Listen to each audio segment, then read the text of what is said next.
Deaths are on the rise again tonight. Mainland China suffered its deadliest day since the outbreak began in December. More than 800 people have died worldwide, and more than 37,000 have been infected. And the first American has died from the virus, a 60-year-old who had been hospitalized in Wuhan, China. Deborah Patta tonight in Hong Kong. Fear and panic are spreading almost as quickly as the virus. In the crisis epicenter of Wuhan, over 50 million people remain under siege. Videos posted on social media, which CBS News has not independently verified, show harsh house-to-house searches aimed at rooting out those suspected of being infected. Patients are crammed into hospitals, now running short on basic supplies. In neighboring Hong Kong, the epidemic has also sparked panic buying here, with long queues for essential supplies. Globally, extreme caution is being exercised. On the luxury cruise liner, the Diamond Princess, quarantined in Yokohama, Japan for the past 4 days, passengers have been confined to their cabins. Only the sick can leave.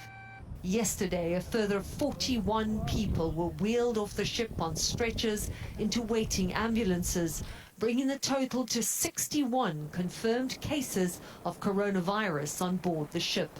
British passenger David Abel said things are changing every hour. Passengers being found positive tested for the coronavirus, one of whom is a friend of ours on honeymoon who has been who was going to be split from his wife. And here in Hong Kong, the luxury World Dream has also been quarantined after it was found that some crew members may have been exposed to the virus on a previous voyage. Despite the fact that no cases of the coronavirus have been detected, Hong Kong authorities are taking no chances. Nobody is allowed to leave the ship until all 1,800 crew members have been tested and given the all clear. Deborah Patta, CBS News, Hong Kong. This woman apparently being taken against her will by China's newly deployed quarantine squads. A man also pulled from the apartment, forcibly taken down the stairs. Across China, disturbing videos on social media appear to show the extreme measures taken to control the outbreak. Here, workers in hazmat suits detain a young couple, putting them into a metal box. A child's voice asks why. The adult answers because they're sick. And you can hear the screams. Earlier this week, the government in Wuhan released an edict, round up suspected coronavirus cases, and if the person refuses to cooperate, it said, public security shall enforce. I can tell you that for any Chinese citizens watching those videos is that, number one, they will not want to come into communication or contact with health authorities. As the Chinese government scrambles to contain the virus, the U.S. Embassy in Beijing confirms the first American death, a 60-year-old who died in Wuhan. Meanwhile, flights carrying more Americans from Wuhan arrived in the U.S. last night, and passengers are quarantined at military bases in California, Texas, and Nebraska. The State Department says a total of 800 Americans have been evacuated from the city so far, and no additional flights are planned. In New Jersey, passengers on a cruise ship with dozens of Chinese nationals on board undergoing testing. And back here in Hong Kong, there are new, stricter border controls in place.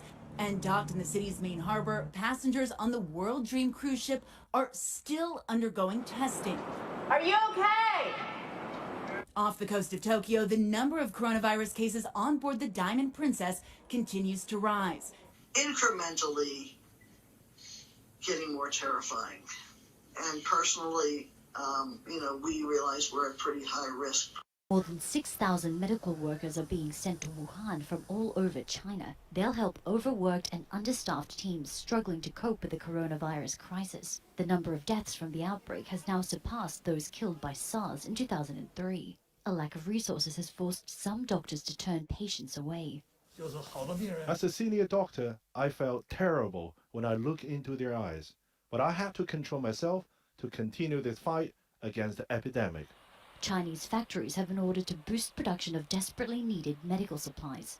The government says it's allocating $10 billion to fight the illness, but criticism over its handling of the crisis is growing. A group of academics has signed a letter demanding more freedom of speech and condemning the treatment of whistleblower Dr. Li Wenliang, who died from the virus this week. Citizen journalist Chen Chu-shi was forced into quarantine after posting videos of overcrowded hospitals in Wuhan. The World Health Organization says the number of people with the virus appears to be stabilizing, but it's still too early to know whether the outbreak has reached its peak. The UN agency is sending a team to China to observe its response to the virus and has reminded global health authorities to remain vigilant. Health authorities here in Japan are facing a really major challenge right now, just months ahead of the Tokyo 2020 Olympics. They're trying to prevent the spread of coronavirus inside this country, a country that now has the dubious distinction of having the highest concentration of coronavirus patients anywhere in the world outside of mainland China, of course, which continues to be not only the epicenter of the outbreak, but also bearing the brunt of the deaths, including the recently announced death of a U.S. citizen who was an ethnically Chinese American citizen living in Wuhan, the city where this outbreak started, a city of more than 10 million people, most of whom now remain in quarantine in the city, being told by authorities they have to check their temperature every day and report it to the government. If they don't, the police and health authorities could come knocking on their door. In terms of the American who died, we know that he is a man in his 60s. We also know that the people over 60 face the highest risk when they are infected with coronavirus. The vast majority of deaths, and there have been hundreds of deaths reported, the vast majority are people over the age of 60. Incidentally, the vast majority of cruise ship passengers are also over the age of 60.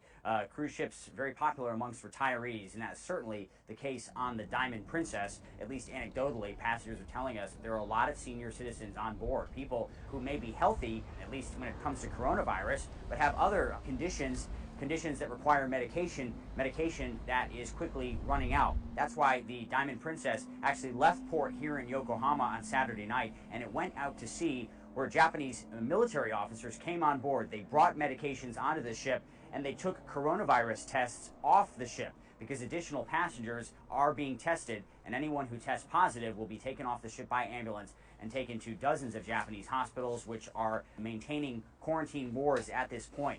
We've spoken with some patients who are under quarantine. They say that the conditions are okay, they're being treated well, but they're bored, and they're wondering how much longer this is all going to last. Will Ripley, CNN, Yokohama, Japan.